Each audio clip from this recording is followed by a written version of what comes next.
بسم اللہ الرحمن الرحیم۔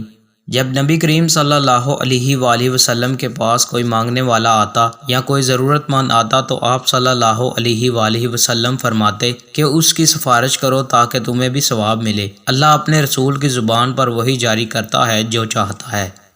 جب سب لوگ سوئے اور نماز قضا ہو گئی تو نبی کریم صلی اللہ علیہ وآلہ وسلم نے فرمایا کہ اللہ تمہاری روحوں کو جب چاہتا ہے روک دیتا ہے اور جب چاہتا ہے چھوڑ دیتا ہے، پس تم اپنی ضرورتوں سے فارغ ہو کر وضو کرو۔ آخر جب سورج پوری طرح طلوع ہو گیا اور خوب دن نکل آیا تو آپ کھڑے ہوئے اور نماز پڑھی۔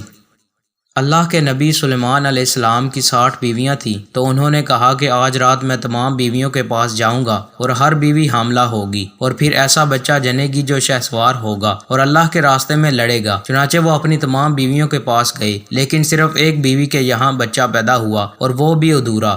نبی کریم صلی اللہ علیہ وآلہ وسلم نے فرمایا کہ اگر سلیمان علیہ السلام نے انشاءاللہ کہہ دیا ہوتا تو پھر ہر بیوی حاملہ ہوتی اور شہسوار جنتی جو اللہ کے راستے میں جہاد کرتا۔